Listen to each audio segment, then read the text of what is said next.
जय श्री राम, हर हर महादेव। कैसे हो आप लोग? उम्मीद करती बहुत अच्छे होंगे, बहुत स्वस्थ होंगे। तो इस वीडियो में हम जानेंगे माता वैष्णो देवी किसके इंतजार में आज तक कुंवारी बैठी हुई हैं। त्रेता युग में जन्मी त्रिकुटा, जिन्हें हम वैष्णो देवी के नाम से जानते हैं, क्यों अब तक कुंवारी हैं और कब करेंगे शादी? तो चलिए इस बारे में हम विस्तार से चर्चा करते हैं। माता वैष्णो देवी की कथा सुनने के लिए आप लोग अंत तक जरूर बने रहिएगा, ताकि सारी बातों की जानकारी आप सब अच्छे से पहुँच सके। पौराणिक कथाओं के अनुसार त्रेता युग में भारत के दक्षिण क्षेत्र में रामेश्वरम के पास एक गांव में पंडित रत्नाकर के घर में एक पुत्री का जन्म होता है। पंडित रत्नाकर बाबा भोलेनाथ व माँ आदिशक्ति के बहुत बड़े भक्त थे। पुत्री के जन्म से पहले माँ आदिशक्ति ने पंडित रत्नाकर से स्वप्न के माध्यम से यह वचन ले लिया था कि वह कोई भी कार्य करे तो उन्हें कोई नहीं रोकेगा। तब पंडित रत्नाकर ने माता को इस बात का वचन दिया था। तब उनके घर स्वयं माँ आदिशक्ति ने पुत्री के रूप में जन्म लिया था। पंडित रत्नाकर तथा उनकी पत्नी बहुत ही प्रसन्नता के साथ अपनी पुत्री का लालन पालन पोषण करने लगे।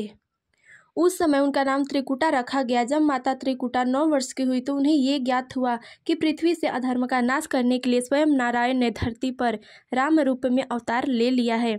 अतः वे अपने मन में प्रभु श्री राम को पति रूप में पाने के लिए अपने पिता से आज्ञा ले समुद्र तट पर तपस्या करने चली गई।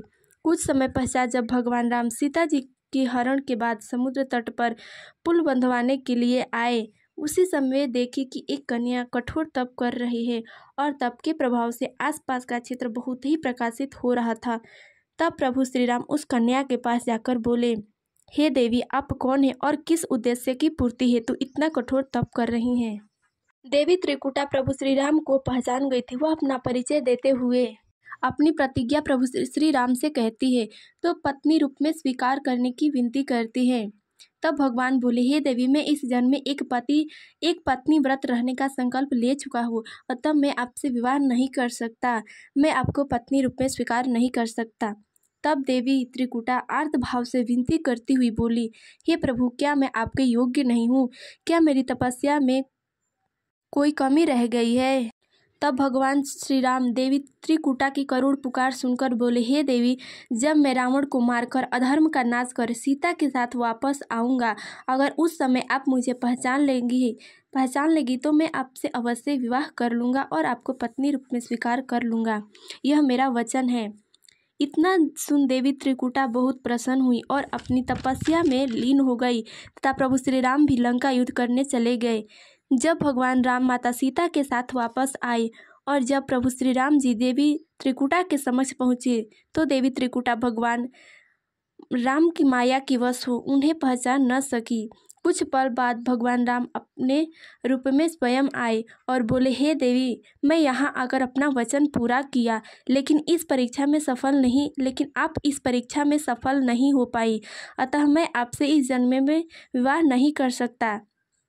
ये बात सुनकर माता त्रिकुटा अत्यंत निराश हो गई।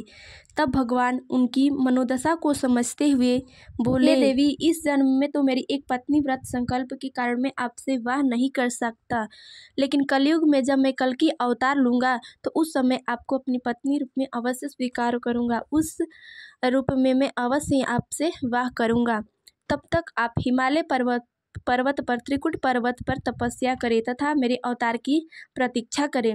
हे देवी, तब तक पवनपुत्र हनुमान आपकी सेवा में रहेंगे। साथ ही भगवान बोले, हे देवी, विष्णु वंश होने के नाते तथा विष्णु भक्त होने के नाते संसार आपको वैष्णो देवी के नाम से जानेगा तथा पूजा करेगा। तब तक हे देवी, आप संसार के कष्टों का निवारण कर धर्म की रक्षा करें। इतना कह भगवान राम माता सीता सहित अयोध्या लौट जाते हैं तथा माता वैष्णो देवी भी अपनी 3 शक्तियों माता काली, माता लक्ष्मी तथा माता सरस्वती के साथ आज भी त्रिकुट पर्वत पर विराजमान है। भगवान विष्णु के कल की अवतार की प्रतीक्षा में है तथा अपने भक्तों की आज भी रक्षा करती हैं।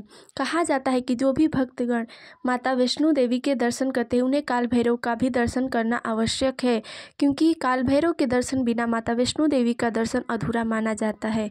तो इस वीडियो में बस इतना ही। मिलता है अगली वीडियो में। जय श्री राम, हर हर महादेव।